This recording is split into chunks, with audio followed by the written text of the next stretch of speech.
Hello YouTube, what's going on? So we're back again in the garage for another edition of Tom Works on His Truck. So anyhow, last night we got our cooler lines made up. We had installed another cooler line that we had made shorter. We had our cooler installed, all that kind of good jazz. The aux cooler's in other than the wiring. So today we're going to finish plumbing that into the piping going to the auxiliary cooler of the transmission, button that all up, put our drive shafts in, and then the last thing I want to get done tonight is get the fire punk anteater mounted in the truck, get all the electrical connections hooked up as far as the transmission and the truck go. We'll figure out the wiring to the battery later. We're going to do that all at once so we can try and make it as clean an install as possible. And pretty much that'll be the end of our 48RE swap. I know it's taken a little longer than it should have, but I've been trying to do some custom things here and there, and we've been doing it little by little, bit by bit. Also, a couple other things jumped in there that I was not anticipating to happen. So let's get to it. We'll finish plumbing that cooler and get our drive shafts installed. So how we're going to go about this, I already have the lines in the truck, so I'll kind of crudely show you how we're going to go about it. I have an old AN fitting. Your hose would normally be on this end. So this is already mounted in the truck loosely with our hose on it. We're going to be using these fittings right here, and that is a number 8 AN to a 1/2 inch tube. So basically all this is one side is the AN male, so our hose will tighten up right to that. Pretty simple. And then on the other side we have this. This is a tube compression fitting. You see there's a little brass ferrule in there. So how this works is we'll just slide it onto our tube. After we cut our tube with our little cutter here, you can get these at any hardware store will have these, but cut our tube where we want it. We'll slide this on there and then we will tighten it down, and that will actually squeeze that brass ferrule onto the tube. So now this part of the fitting will actually stay on the tube, and you can disconnect it from here from the tube if you want, but that's how we will go from our tube to our 8N line. So let's get to it.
Alright guys, for the first time in a long while we don't have anything hanging under the truck, well, with the exception of a couple wires. Our transmission is fully installed mechanically.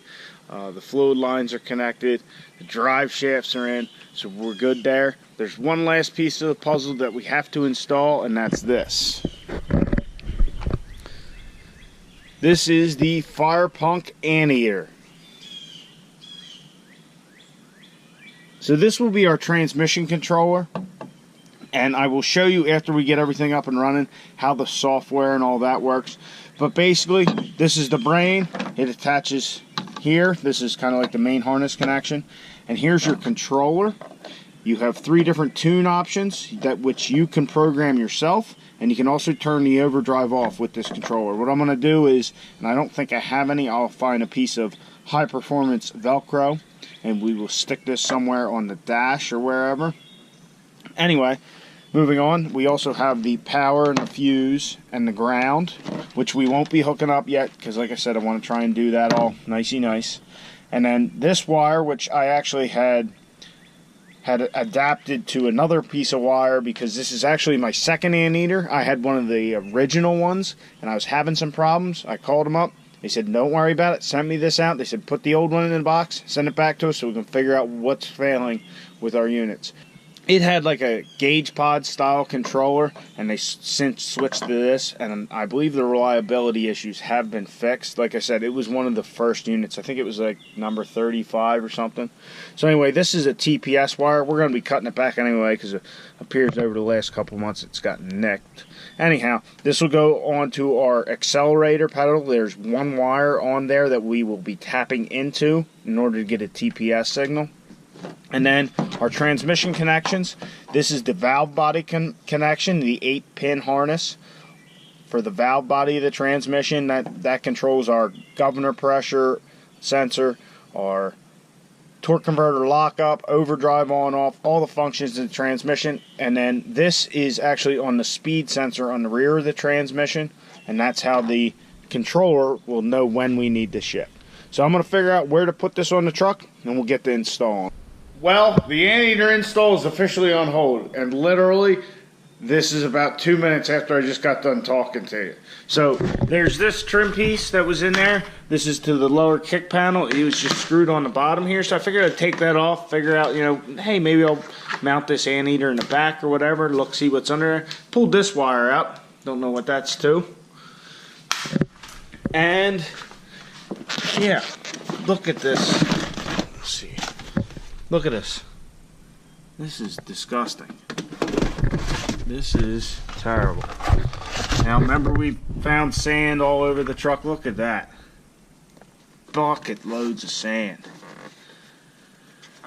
And then this, I believe, is for a trailer harness of some sort. We're going to have to pull that out. And the worst part of it all is, you guys, if you've been watching the channel know, this truck's been in the garage for the last couple months. Hadn't even been outside. This is damp in here. This is all wet. That's yeah, that's gonna have to come out. That's no bueno. So the Anteater install is on hold for the moment. Yeah, there's Ryan Julius Tree Service, so if you know him, give him a shout. But I'm gonna have to vacuum this out, clean it out, and really, let me see here. Yeah, look at this. There's shit everywhere. It's not damp back here, just under here. I'll see how far it is damp, and I'll roll it back.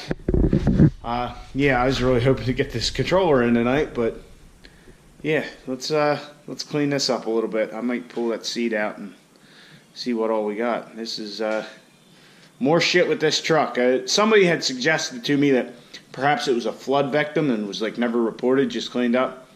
Kind of thinking maybe that was the case. Yeah. But the drivetrain seems good, so we just got to make sure we pull the covers on them rears before we go racing, because they're probably a little moist too. All right, let's get back at it.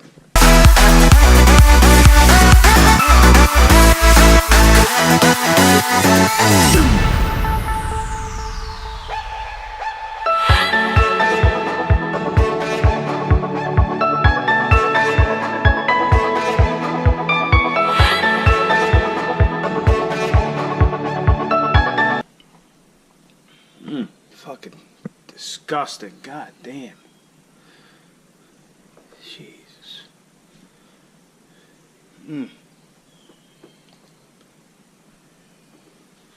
Alright, well, we're this far.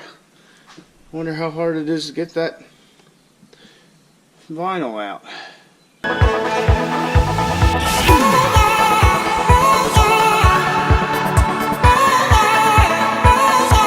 Alright, so the vinyl's out, and of course I forgot to hit the record button, which I didn't realize till it was done. But oh well, you can see the aftermath. I mean, look at this center console area. Shit all over the fucking place. This fucking wiring. Jesus Christ. What a hack job. Look. And who did this shit? Who did that? That was us. Well, we'll cut that down. Here's our interior. As you can see, this is all still wet.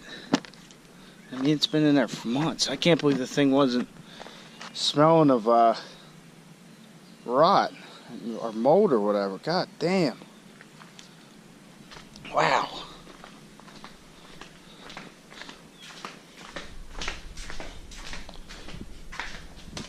Yeah, just what the fuck?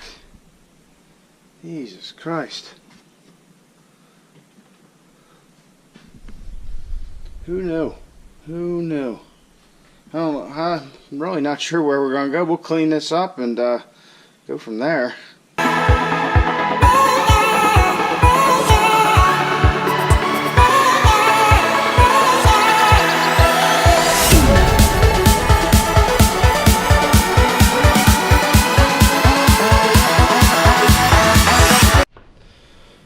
So I got it pretty well vacuumed out. All this other stuff is either still wet and clinging, or it's just dried on there. I can't stop cracking up about this. This thing's fucking seen some shit. Admittedly, I did go a little willy-nilly with our mounting of our 68 RFE info box. I might try and take them out and pop ribbon them. I don't know. At this point, I'm just kind of in awe of this whole thing. Let me know what you think about this fucking truck. Oh, shit. But on the plus side, we got ourselves some fine garage furniture for the moment. I definitely was not expecting this to happen tonight, as I don't think anybody would have been. And yeah, eventually the truck was going to be gutted, but not this quick. So I'm going to leave the vinyl with that sound deadener outside for tomorrow. It's supposed to have thunderstorms in the afternoon, so hopefully I get back in time. But I mean, what's the worst that can happen? It gets a little wet.